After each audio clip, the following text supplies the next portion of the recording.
नमस्कार मित्रांनो, हा व्हिडिओ एक फॉलोअप व्हिडिओ आहे। मागच्या 2 आठवड्यांपूर्वी आपण प्राइस ॲक्शन पॅटर्नवर एक व्हिडिओ बनवलेला होता। त्या व्हिडिओचं टायटल दिलं होतं 16 वर्षानंतर ब्रेकआउट या स्टॉकमध्ये आलेला आहे। हा व्हिडिओ खूप चांगला बनलेला आहे। व्हिडिओ जरा मोठा होता, परंतु सपोर्ट रेजिस्टन्स कसे बनतात, डिमांड सप्लाय काय असतं, पूर्वी असा पॅटर्न कोणत्या स्टॉकमध्ये बनलेला आहे, हे सगळं आपण त्या स्टॉकमध्ये डिस्कस केलं होतं। तर आपण ज्या स्टॉकमध्ये डिस्कस केलं होतं तो स्टॉक होता SBI कंपनीचा, state bank of India.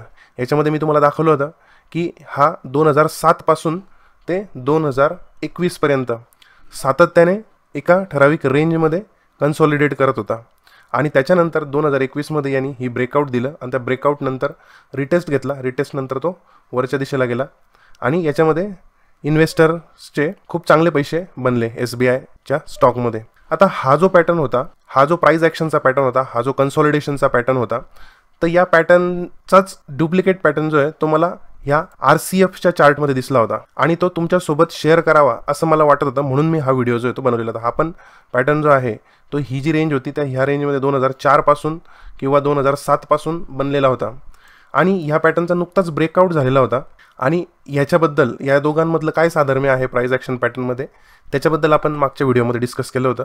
He RCF company कसली आहे ते डिस्कस केलं होतं। तर त्या व्हिडिओला जे आहे ते खूपच कमी व्ह्यूज आले, त्यामुळे मला हा व्हिडिओ जो आहे तो बनवावासा वाटला। मागे आपण जे 2 व्हिडिओ बनवलेले होते, कन्सॉलिडेशन ब्रेकआउट आणि मॅजिक बँडचा सेटअप, याचे 2 व्हिडिओमध्ये मी तुम्हाला सांगितलं होतं की प्राइस ॲक्शन पॅटर्न आपण बघणार आहोत।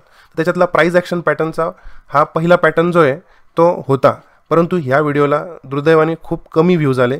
त्याच्यामुळे मी हा एक परत व्हिडिओ बनवत आहे तुमच्या सगळ्यांसाठी की तुम्हाला साधारण त्याची जाणीव होईल की आपण तो व्हिडिओ जो आहे तो बघूयात, किंवा तुम्हाला तो व्हिडिओ बघण्यासाठी मी तुम्हाला परत एकदा विनंती करेल, जे नवीन ट्रेडर्स आहेत त्यांनी तर बघाच, जुने ट्रेडर्स जे आहेत त्यांनीसुद्धा हा व्हिडिओ नक्कीच बघितला पाहिजे। आणि आज हा व्हिडिओ बनवण्याचा उद्देश असा की आपण त्या व्हिडिओमध्ये जे डिस्कस केलं होतं त्यानुसारच या स्टॉकमध्ये आज या स्टॉकमध्ये अप्पर सर्किट आलेलं आहे, म्हणजे 20% हा स्टॉक जो आहे तो गेलेला आहे आज। आणि आपण ज्या दिवशी व्हिडिओ बनवलेला होता तर त्या दिवसापासून हा स्टॉक जो आहे तो जवळजवळ 52% गेलेला आहे।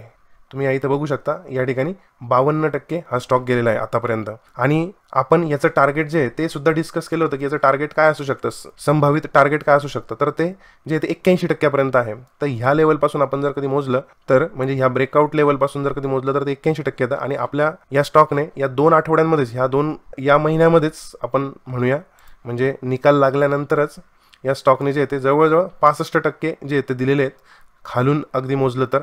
आणि जर समजा आपण तर ह्या ठिकाणावरून जर कधी आपण बघितलं तर कमीत कमी 50% पर्यंत आपल्याला रिटर्न्स जे आहेत या 2 आठवड्यांमध्ये या स्टॉकमध्ये मिळालेले आहेत। आपण हा व्हिडिओ जो आहे 5 तारखेला निकालाच्या दुसऱ्या दिवशी मी टाकला होता, तयार मी 2 तारखेलाच केला होता, परंतु काही कारणास्तव एडिटिंग करण्यासाठी वेळ लागला आणि तो 5 तारखेला आपण जो आहे तो पोस्ट केला आणि त्याच्यानंतर आज हा 50% पर्यंत हा स्टॉक जो आहे तो पोहोचलेला आहे।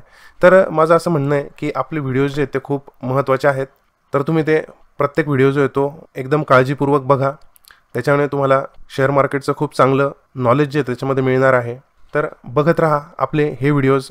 आणि एक मला तुम्हाला विशेष विचारावं असं वाटतं आहे की हा व्हिडिओ बऱ्याच लोकांपर्यंत पोहोचला असेल परंतु त्यांनी बघितला नाही, तर याचे न बघण्यामागचे कारणं जर समजा देता आली तर ते कारणं तुम्ही कृपया कॉमेंटमध्ये जे आहेत ते द्या। व्हिडिओ बघितला नसेल तर जरूर बघा